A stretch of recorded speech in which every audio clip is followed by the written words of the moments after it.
Yes. नमस्कार विद्यार्थी मित्रांनो, क्रिएटिव्ह मॅथ्स मराठी या आपल्या लाडक्या युट्यूब चॅनलमध्ये तुमच्या सगळ्यांचं पुन्हा एकदा सहर्ष स्वागत आहे. आज आपण चर्चा करतोय 10th स्टँडर्ड मॅथमॅटिक्स पार्ट 1 चं थर्ड चॅप्टर, ज्याचं नाव आहे अरिथमेटिक प्रोग्रेशन, आणि त्यामधला प्रॅक्टिस सेट नंबर 3.4 आज आपण पाहतोय. या अगोदरच्या व्हिडिओमध्ये आपण प्रॅक्टिस सेट नंबर 3.1, 3.2, 3.3 वर चर्चा केलेली आहे. अगोदरच्या व्हिडिओज तुम्ही नसतील बघितल्या तर या व्हिडिओच्या खाली डिस्क्रिप्शनमध्ये मी या अगोदरच्या व्हिडिओची लिंक तुमच्यासोबत शेअर करतो. तर मित्रांनो, जाऊयात पुढे. मित्रांनो बघा, महत्त्वाचा प्रश्न आहे. पहिला प्रश्न या ठिकाणी आपण बघूयात. इथं काय दिलंय की पहिला जो प्रश्न शाब्दिक गणित आहे, यामध्ये जी काही गणित आहेत ती सगळी शाब्दिक गणित आहेत. इथं आपल्याला काय करायचं, फॉर्म्युला खूप महत्त्वाचा आहे. दोनच फॉर्म्युला आपल्याकडे असतात, एक आहे TN चा, एक आहे SN चा. हे दोन फॉर्म्युले आपल्याला वापरायचे आहेत, योग्य वापर करायचा आहे. ओके, ज्यावेळेस टोटल सम असा जर प्रश्न असेल त्यावेळेस SN चा फॉर्म्युला वापरायचा, आणि ज्यावेळेस nth टर्म काढा किंवा असं जर असेल तर TN चा. तर बघूयात आपण. पहिलं जे गणित आहे यामध्ये काय, ऑन 1 जानेवारी 2016 म्हणजे पहिली तारीख आहे 1 जानेवारी 2016 मध्ये आपण जर विचार केला तर इथं दिलेलं आहे की Sanika decide to save ₹10 ₹11 on second day. बघा, त्यांनी काय सांगितलंय की बाबा 1 जानेवारी म्हणजे पहिली जी जानेवारीची जी पहिली तारीख आहे त्या तारखेला सानिका ठरवते की बाबा त्या तारखेला मी ₹10 इन्व्हेस्ट करणार. त्याच्यानंतर 11 ऑन सेकंड डे, दुसऱ्या दिवशी ती ₹11 इन्व्हेस्ट करते. बघा काय, पहिल्या दिवशी ₹10, दुसऱ्या दिवशी ₹11, आणि त्यानंतर ₹12 ऑन थर्ड डे, तिसऱ्या दिवशी ₹12. अशा प्रकारे ती इन्व्हेस्टमेंट करते. त्यांनी ठरवलं की बाबा मी पहिल्या दिवशी आता 1 तारखेपासून ठरवणार की पहिल्या दिवशी मी ₹10 इन्व्हेस्ट करणार, दुसऱ्या दिवशी ₹11, तिसऱ्या दिवशी ₹12. अशा प्रकारे मी इन्व्हेस्ट करणार. नंतर ती 13, नंतर 14, 16, 17 अशा प्रत्येक दिवशी ती ₹1 वाढवत जाणार आहे. तर आपल्याला विचारलंय की देन ऑन द 31 डिसेंबर 2016 या दिवशी what will be her total saving, म्हणजे तिची टोटल सेव्हिंग काय असणार आहे. कधी, 31 डिसेंबर 2016 म्हणजे शेवटचा दिवस आहे.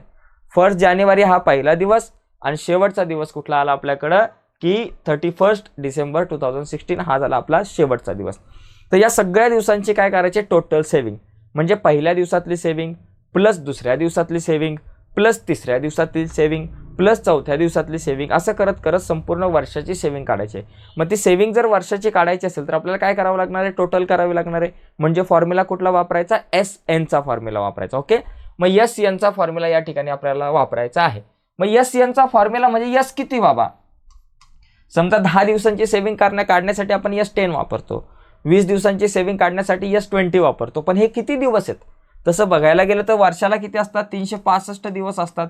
पण कधी कधी एखाद्या वर्षात 366 दिवस असतात, लीप वर्ष, ज्याच्यामध्ये तुमचा फेब्रुवारी महिना 29चा असतो.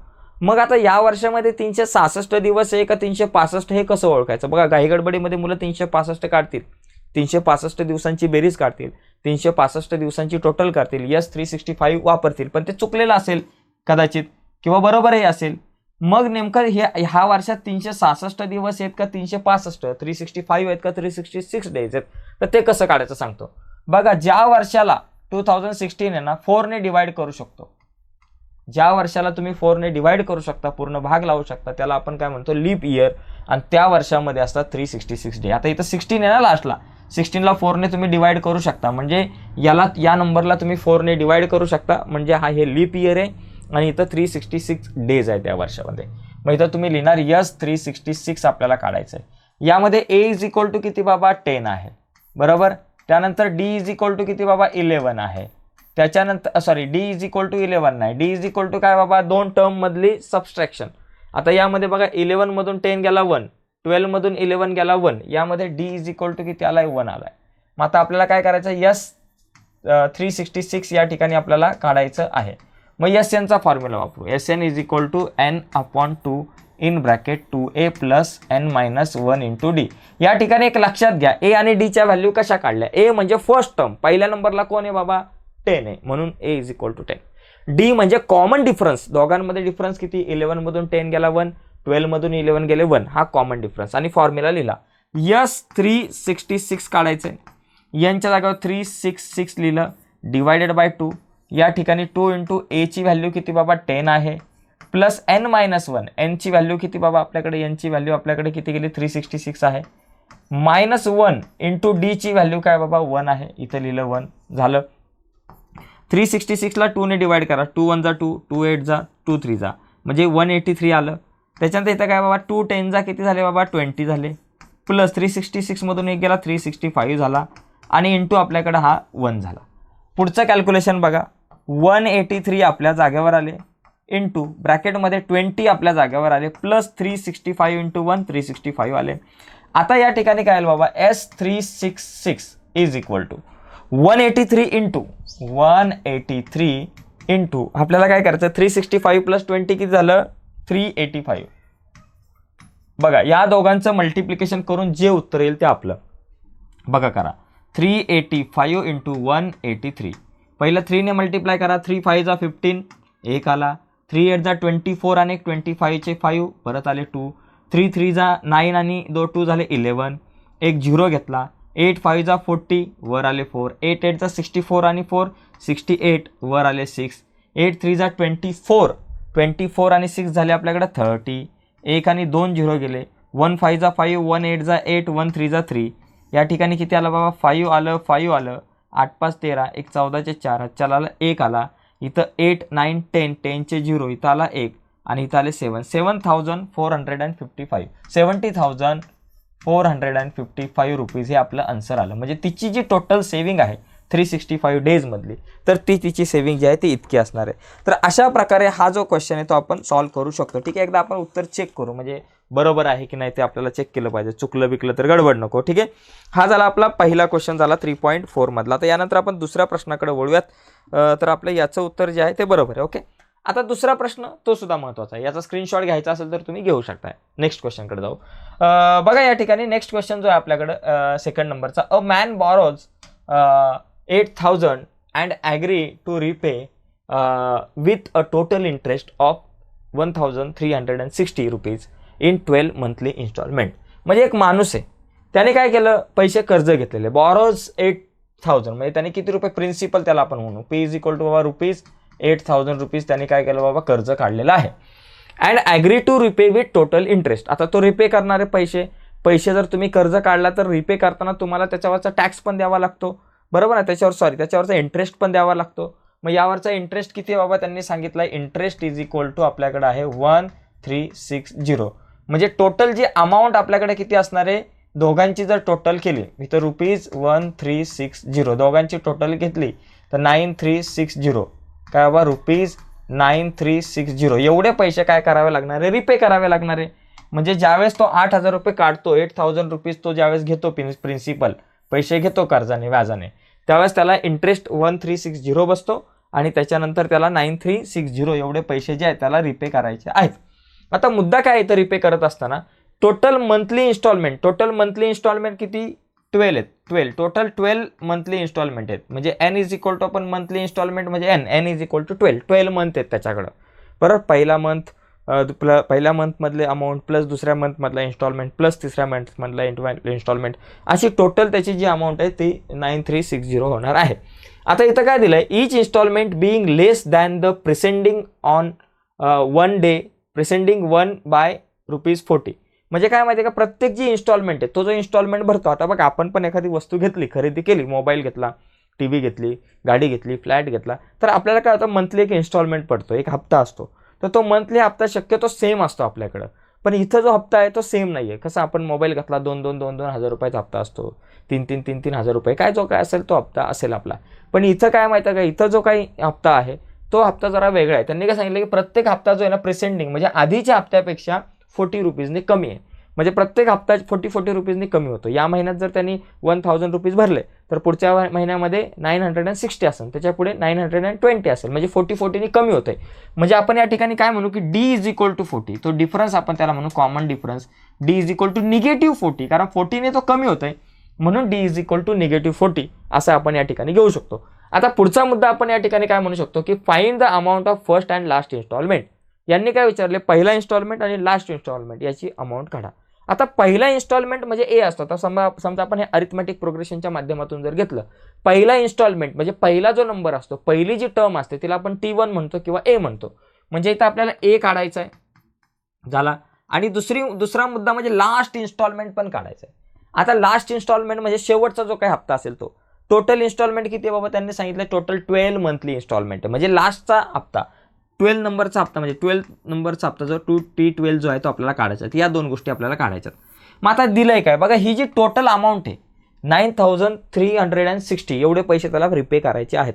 आता ही जी टोटल अमाऊंट कसली असणार आहे बघा, पहिल्या महिन्यातली इन्स्टॉलमेंट प्लस सेकंड महिन्यातली इन्स्टॉलमेंट प्लस थर्ड मंथची इन्स्टॉलमेंट प्लस फोर्थ मंथची इन्स्टॉलमेंट प्लस फिफ्थ मंथची इन्स्टॉलमेंट प्लस 6 मंथची इन्स्टॉलमेंट, म्हणजे 12 जे मंथ्स आहेत त्या सगळ्या मंथ्सची इन्स्टॉलमेंट जी आहे त्यांची सम असणार आहे. त्यांची सम 12 मंथ्सची इन्स्टॉलमेंट जी आहे त्या सगळ्यांची 12 मंथ्सच्या प्रत्येक इन्स्टॉलमेंटची सम जी आहे ती आपल्याला 9360 असणार आहे. म्हणजे S12 मंथ आहे म्हणजे S12 इज इक्वल टू 9360 ही अमाऊंट आपल्याकडे असणार आहे. S12 आपल्याला दिलेला आहे. मग आता S12 दिला आहे, मग SNचा फॉर्म्युला वापरून आपण A ची व्हॅल्यू काढण्याचा प्रयत्न करू. मग SNचा फॉर्म्युला काय बाबा आपल्याकडे N/2 इन ब्रॅकेटमध्ये 2A plus n-1 into D. याच्यावरून तुम्हाला A ची व्हॅल्यू मिळेल. बघा कशी, SNच्या ऐवजी S12 लिहू आपण. S12 इज इक्वल टू यांच्या जागेवर लिहायचं 12/2 इन ब्रॅकेट 2 इंटू A ची व्हॅल्यू आपल्याला माहिती नाही 2A प्लस n किती बाबा 12A -1 इंटू डी ची व्हॅल्यू आपल्याला काय दिली बाबा -40. प्रत्येक वेळेस एक हप्ता कमी होतो. झालं. आता S12 किती दिलंय 9360. मग या ठिकाणी लिहा 9360. 2 6 जा 12. आता ब्रॅकेटमध्ये आले 2A आपल्या जाग्यावर 12 मधून 1 गेला 11 इंटू -40. 6 मल्टिप्लाय इकडे आला divided by 9360 divided by 6 is equal to 2A minus 11 4 जा 440 मायनस आहे म्हणून -440 आला. ठीक आहे. आता याला जर डिवाइड केलं 6 ने 9360 याला आपण कशाने डिवाइड करू 6 ने. 6 ने डिवाइड केलं 6 1 जा 6 9 मधून 6 गेले 3 वरून आले 3 6 5 जा 30 इथं आले 3 वरून आले 6 6 6 जा 36. ठीक आहे. 0 म्हणजे 1560 आलं. किती आलं बाबा 1560. ठीक आहे. आता हा -440 इकडे आला +440 आला +440 इज इक्वल टू 2A. मग आता 2A is equal to 1560 plus 440 total किती झाले 200. या दोघांची सम जर केली तर ती 2000 होणार. टोटल काय झाले बाबा 2000 झाले. आता आपण काय करू A ची व्हॅल्यू काढू. Aला म्हणायचं बाबा इथंच थांब 2000 आपल्या जागेवर 2 मल्टिप्लाय इकडे आले divided by A is equal to 2000ला आपण डिवाइड केलं तर 1000 आपल्याकडे किती आला आन्सर 1000. A ची व्हॅल्यू आपल्याकडे किती आली बाबा 1000 आली. आता A 1000 म्हणजे फर्स्ट इन्स्टॉलमेंट जी आहे ती आपली 1000 आली. आता आपल्याला काय करायचे लास्ट इन्स्टॉलमेंट काढायचे म्हणजे T12 आपल्याला काढायचं आहे. लास्ट इन्स्टॉलमेंट लास्ट तुमचा इन्स्टॉलमेंट जो आहे तो लास्ट नंबरचा जो काही हप्ता आहे इन्स्टॉलमेंट तो 12th हप्ता आहे. मग T12 आपण या ठिकाणी काढण्याचा प्रयत्न करू. T12 साठी T यांचा formula A plus n-1 into D. T यांच्या जागेवर T12 काढू. A ची व्हॅल्यू 1000 आहे प्लस n किती बाबा 12 आहे -1 इंटू डी ची व्हॅल्यू -40. 1000 आपल्या जागेवर लिहिले 12 मधून एक गेला 11 इंटू -40. या ठिकाणी लिहा 1000 -440 11 4 जा 44 मायनस आहे म्हणून -440. आता 1000 मधून 440 गेले किती राहिले बाबा 560 राहिले. म्हणजे लास्ट इन्स्टॉलमेंट किती 560 rupees. First instalment is 1000 rupees and last instalment is 560 rupees. अशा प्रकारे आपल्याला या प्रश्नाचं उत्तर काढता येऊ शकतं. याचा स्क्रीनशॉट हवा असेल तर घ्या. यानंतर आपण पुढचा प्रश्न बघूया. Okay yes. तर बघा मित्रांनो प्रत्येक एक्झाम्पल जे आहे ते खूप महत्त्वाचे आपल्यासाठी. आता हा प्रश्न बघा हा थोडासा वेगळा आहे. Sachin invested in national saving certificate scheme. National saving certificate स्कीममध्ये सचिन काही पैसे इन्व्हेस्ट करतो. त्याच्यामध्ये बघा in the first year he invested 5000 म्हणजे पहिल्या वर्षी तो किती बाबा 5000 रुपीज बाबा इन्स्टॉल करतोय बरोबर. सेकंड इयरला 7000 रुपीज तो इन्स्टॉल करतोय. ओके. थर्ड इयरला तो काय करतोय 9000 रुपीज इन्व्हेस्ट करतोय. अशा प्रकारे त्याची इन्व्हेस्टमेंट चालू आहे बाबा. पहिल्या वर्षी 5000 मग 7000च्या नंतर मग पुढे आपल्याकडे येईल 9000 नंतर आपल्याकडे येईल 11000. अशा प्रकारे याची इन्व्हेस्टमेंट जी आहे ती आपल्याला चालू आहे. तर आता इथं प्रश्न काय की यांनी सांगितलंय की फाइंड द टोटल अमाऊंट. बघा find the total amount that he invested in 12 years. तर 12 इयर्स मधली याची टोटल अमाऊंट किती इन्व्हेस्ट असेल. टोटल त्याने किती इन्व्हेस्ट केली म्हणजे पहिल्या महिन्यात किती इन्व्हेस्टमेंट केली पहिल्या वर्षात किती इन्व्हेस्टमेंट केली प्लस दुसऱ्या वर्षातली इन्व्हेस्टमेंट प्लस तिसऱ्या वर्षातली इन्व्हेस्टमेंट प्लस चौथ्या वर्षातली इन्व्हेस्टमेंट अशी टोटल 12 इयर्सची इन्व्हेस्टमेंट म्हणजे 12 मंथ जे आहेत ना त्याचे 12 इयर्स जे आहेत ना त्याच्यातल्या प्रत्येक इयरच्या अमाऊंटची आपल्याला सम करावी लागणार आहे. सम करावी लागणार आहे. टोटल विचारलाय म्हणजे सम करावी लागणार आहे. एवढं लक्षात घ्या. मग या ठिकाणी यस किती काढावा लागणार आहे, 12 काढावा लागणार आहे, कारण या ठिकाणी आपल्याला 12 इयर आहेत. ओके, आता याच्यात ए इज इक्वल टू किती बाबा 5000, पहिल्या नंबरला आहे 5000. त्याच्यानंतर डी इज इक्वल टू किती बाबा, प्रत्येक वर्षी किती रुपये वाढतात, 2000. बघा 7000 मधून 5000 गेले 2000, 9000 मधून 7000 गेले 2000, डी ची व्हॅल्यू आली 2000. यस 12 काढायचा, सरळ यस यांचा फॉर्म्युला लिहायचा n/2 in bracket 2a plus n-1 into D. हा फॉर्म्युला लिहिल्यानंतर याच्यामध्ये फक्त व्हॅल्यू टाकायच्या, याच्यामध्ये व्हॅल्यू टाकल्या की आपलं उत्तर आलं.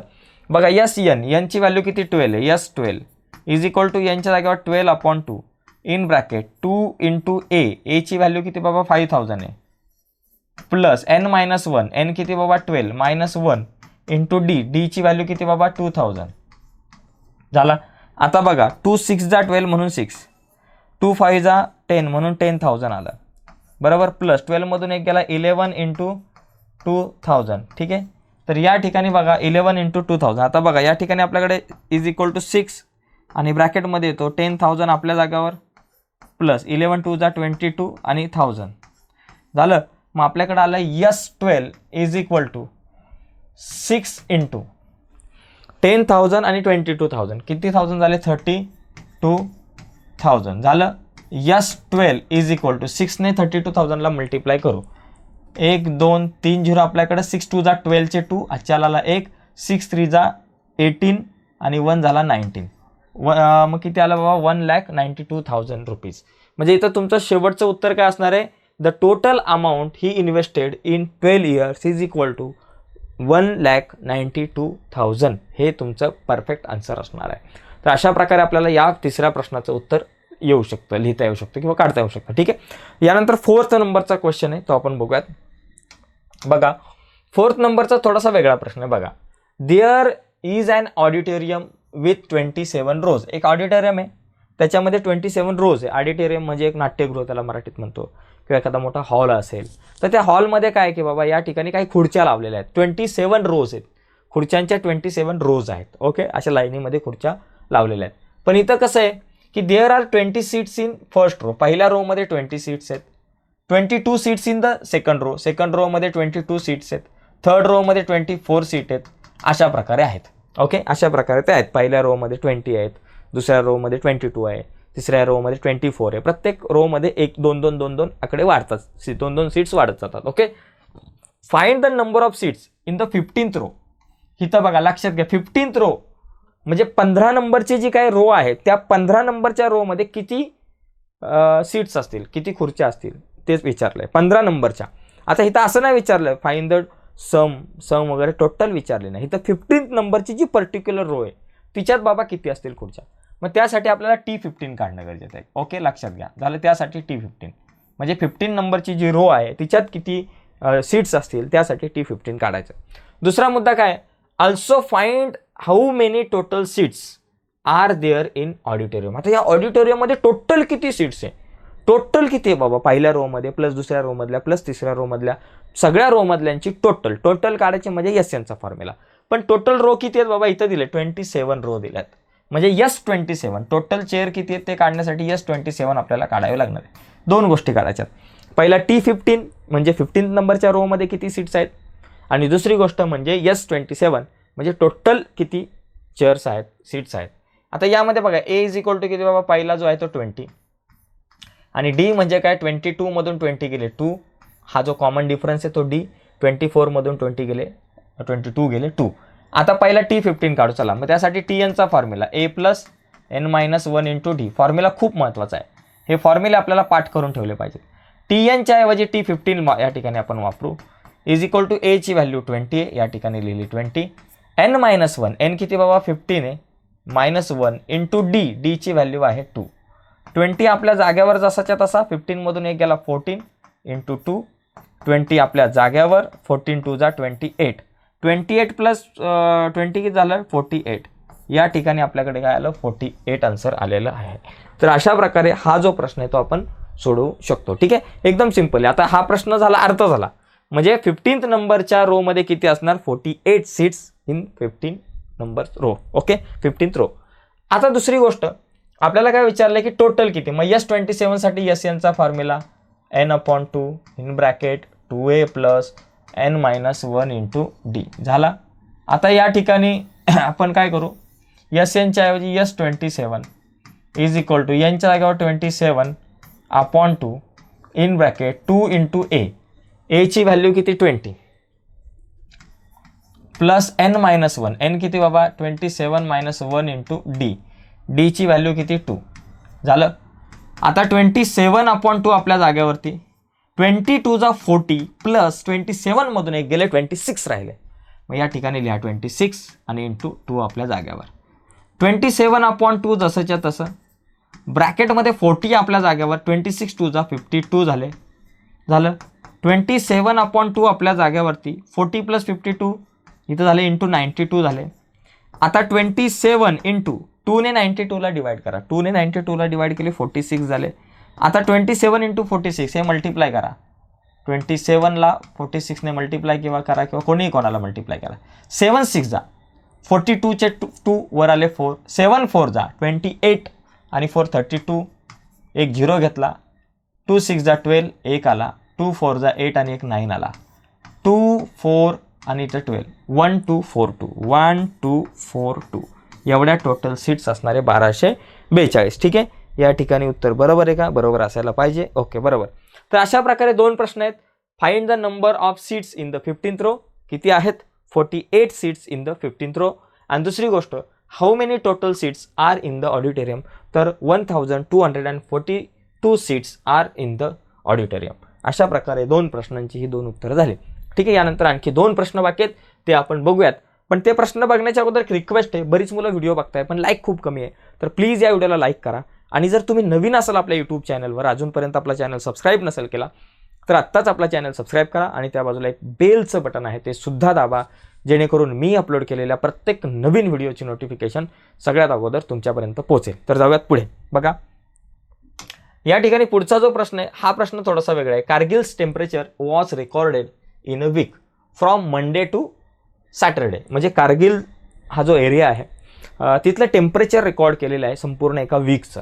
तर त्याच्यामध्ये मंडे टू फ्रायडे म्हणजे मंडे, ट्यूजडे, वेडनसडे, त्याच्यानंतर थर्सडे आणि फ्रायडे आणि सॅटरडे, सॅटरडेपर्यंत म्हणजे जवळपास संडेला सुट्टी, संडेचं नाही, म्हणजे 6 दिवसांचं आहे.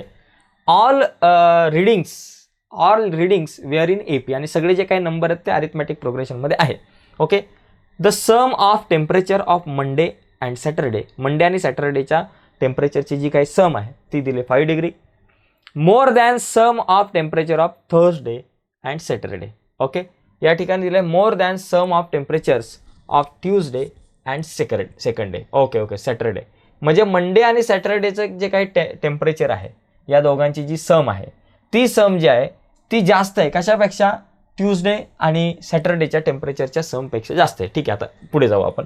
आणि पुढे आपल्याला दिलं या ठिकाणी if temperature of Wednesday was -30. वेडनसडेचं जे टेम्परेचर आहे ते -30 आहे, 30 degree Celsius. Then find the temperature on the 5 days. Other 5 डेजचं टेम्परेचर आपण या ठिकाणी काढू. बघा पहिली गोष्ट आपण काय करू, ते टेम्परेचर आहे ना A-2D असं घेऊ. A-2D, त्याच्यानंतर A-D, A+D, A+2D. बघा 1 2 3 4 5 आणि A+3D. समजा हे टेम्परेचर आहे. आता हे 5 डेजचं टेम्परेचर, आता हे टेम्परेचर आता मी तर डिटेलमध्ये लिहित नाही. हे समजा A-2D मंडेचं, ट्यूजडेचं, त्याच्यानंतर वेडनसडेचं, थर्सडेचं, फ्रायडेचं आणि सॅटरडेचं असं तुम्ही समजून घ्या. आता याला मी इथं शॉर्टकटमध्ये लिहितो. बघा हे जे टेम्परेचर आहे हे टेम्परेचर आपलं मंडेचं समजा, हे टेम्परेचर जे आहे आपलं ते समजा ट्यूजडेचं आहे. ओके, या टेम्परेचरला ट्यूजडेचं आपण म्हणू. हे जे टेम्परेचर आहे ते आपल्याकडे वेडनसडेचं टेम्परेचर आहे समजू. हे जे टेम्परेचर आहे ते आपलं थर्सडेचं टेम्परेचर आहे आपलं असं समजू. हे जे टेम्परेचर आहे ते आपलं फ्रायडेचं आपलं टेम्परेचर समजूयात. आणि हे जे ते टेम्परेचर आहे ते सॅटरडेचं टेम्परेचर आहे असं आपण समजू. आता दोन कंडिशन आहे. बाय फर्स्ट कंडिशन या ठिकाणी आपण म्हणू by first condition. By first condition. ठीक आहे, पहिली जी कंडिशन आहे त्या कंडिशननुसार आपल्याला या ठिकाणी काय दिलं आहे की मंडे आणि सॅटरडे. बघा द टेम्परेचर, बघा सम ऑफ टेम्परेचर ऑफ मंडे आणि सॅटरडे. मंडे आणि सॅटरडेच्या टेम्परेचरची सम, मंडेचं किती आहे A-2D प्लस सॅटरडे किती आहे A+3D. ही जी सम आहे is was 5 degree more than, 5 degree more than म्हणजे 5 प्लस, लेस दॅन म्हटलं असं तर मायनस, म्हणजे more than 5 more than sum of temperature of Tuesday and Saturday. Tuesday आणि सॅटरडेचं टेम्परेचर बघा, ट्यूजडे किती ए मायनस डी, ओके, आणि प्लस सॅटरडेचं परत सॅटरडे आलं, सॅटरडे किती बाबा ए प्लस 3D झालं. हे एक इक्वेशन या ठिकाणी तयार होईल, तर ते आपण काय बनतं ते आपण समजून घेण्याचा प्रयत्न करूयात. बघा ए मायनस 2D ए प्लस 3D या ठिकाणी काय दिलं आहे, पहिली गोष्ट मंडे आणि सॅटरडेचं टेम्परेचरची सम, या दोघांची ए मायनस 2D ए प्लस 3D. त्याच्यानंतर इज 5 मोर दॅन म्हणजे 5 प्लस ट्यूजडे आणि सॅटरडेचं टेम्परेचर, ट्यूजडे किती ए मायनस डी आणि सॅटरडेचं ए प्लस डी. ठीक आहे, आता बघा कॅल्क्युलेशन करा, ए आणि ए 2A झालं या बाजूला, त्याच्यानंतर 3D मधून 2D गेला, ओनली डी राहिला. इथे बघा ए प्लस ए 2A राहिलं, त्याच्यानंतर या ठिकाणी 3D मधून 1D गेला, इथे राहिले 2D राहिले, आणि हा प्लस 5 आपल्या जागेवर. आता सगळ्यांना इकडे घेऊ, 2A बघा. आता या ठिकाणी जर आपण एक विचार केला तर काहीतरी कट होईल, ए या ठिकाणी मला असं वाटतं कट होण्याची शक्यता आहे. बघा इथे परत एकदा लक्षात घ्या, ए आणि ए 2A, 3D minus 2D only D, 5 आपल्या जागेवर इथं घेतला मी, आणि ए प्लस ए 2A घेतलं, मायनस डी प्लस 2D झालं, कारण 3 मधून 1 गेला 2D, आणि आपला हा 5. आता या ठिकाणी बघा 2A हे कॅन्सल होतील, बरोबर, म्हणजे 2A जर कॅन्सल झाले तर मला या ठिकाणी बघा डी 2D प्लस इकडे आला मायनस 2D, इथं घ्या मायनस 2D, आणि हा plus D is equal to आपला 5, मायनस प्लस मायनस 2 मधून 1D गेला, मायनस डी झाला, इज इक्वल टू 5. आता आपल्याला मायनस डी नाही प्लस डीची व्हॅल्यू पाहिजे, म्हणजे D is equal to minus 5 झाला, डीची व्हॅल्यू किती झाली -5. ठीक आहे, डीची व्हॅल्यू -5. आता या ठिकाणी एक प्रश्न दिला आहे की वेडनेसडे, टेम्परेचर ऑफ वेडनेसडेचं जे टेम्परेचर आहे, okay, temperature of Wednesday is equal to, ते काय बाबा ए आहे, वेडनेसडेचं जे टेम्परेचर आहे ए म्हटलं आपण, ए इज इक्वल टू किती बाबा आपल्याला दिलं -30 डिग्री सेल्सिअस, एची व्हॅल्यू -30 डिग्री सेल्सिअस. ठीक आहे, झालं.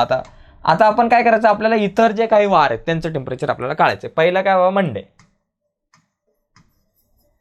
झालं, त्याच्यानंतर काय ट्यूजडे, वेडनेसडेचं आहे, त्याच्यानंतर थर्सडे झालं, त्याच्यानंतर फ्रायडे, आणि त्याच्यानंतर सॅटरडे. यांचे आपल्याला टेम्परेचर आहेत, यांचे जे काही टेम्परेचर आहेत ते आपल्याला या ठिकाणी काढायचे आहेत. ठीक आहे, आता इथं जर आपण बघितलं या ठिकाणी पहिलं बघा, पहिलं मंडेचं काय ए मायनस 2D, मग इथं लिहा ए मायनस 2D, ओके. थर्सडेचं काय बाबा ए मायनस डी, इथं लिहायचं ए मायनस डी. आता हे कॅल्क्युलेशन आपण करू, चला पहिलं करू. एची व्हॅल्यू किती बाबा, एची -30, डीची -5, मग एच्या जागेवर लिहा -30 आणि मायनस डी 2 इंटू डीची व्हॅल्यू -5 आहे, बरोबर. आता हे कॅल्क्युलेशन बघा कसं होतं, आता एक आपण या ठिकाणी काढूयात, कारण जागा कमी पुढे. बघा या ठिकाणी काय होईल, -30 आपल्या जागेवर, मायनस प्लस 2 5 जा 10, मायनस प्लस काय झालं -30 मधून 10 गेले, किती राहिले बाबा आपल्याकडे -20 डिग्री सेल्सिअस. हे कशाचं झालं, मंडेचं. आता ट्यूजडेचं बघा, आपण काय करू या ठिकाणी, शॉर्टकटमध्ये लिहू, ट्यूजडेचं जे आहे ते काय असणार आपल्याकडे ए मायनस डी, एची व्हॅल्यू किती बाबा -30, प्लस डीची जी व्हॅल्यू आहे ती किती बाबा -5 आहे, ओके, -5. मग इज इक्वल टू या ठिकाणी काय होईल बाबा, मायनस आपल्या जागेवर -30 आपल्या जागेवर, आणि हा -5. आता या ठिकाणी काय होईल बाबा -30 आणि प्लस -5. आता मायनस या ठिकाणी आपल्याकडे काय होणार आहे, सॉरी इथं मायनसचा साईन आहे, जरा गडबड हो गई, बहुत बडी गडबड हो गई. एची व्हॅल्यू -30 आणि मायनस हा डीची व्हॅल्यू काय बाबा -5, -30 मायनस प्लस 5 झालं, +5 झालं. ठीक आहे, मग आता या ठिकाणी काय झालं -30 आणि हा +5, -30 + 5 काय झालं -+, 30 मधून 5 गेले 25, मग इथे येईल आपल्याकडे -25 आन्सर, -25 डिग्री सेल्सिअस. हे कशाचं झालं, ट्यूजडेचं.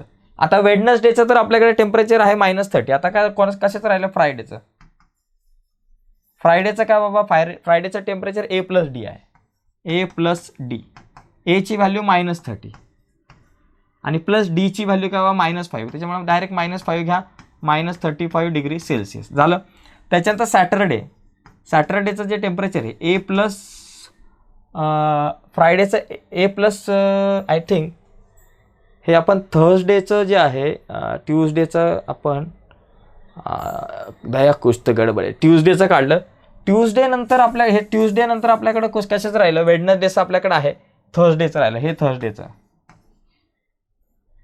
ओके, हे आपल्याकडे आहे थर्सडेचं आणि हे ट्यूजडेचं काढलं, तर हे थर्सडेचं. ओके, हे थर्सडेचं टेम्परेचर आहे. जरा थोडीशी गडबड झाली आपल्याकडं. ओके, तर ते थोडंसं आपल्याला समजून घेणं गरजेचं आहे. हे आपल्याकडे थर्सडेचं टेम्परेचर. ओके, त्याच्यानंतर फ्रायडेचं ए प्लस 2D, एची व्हॅल्यू -30.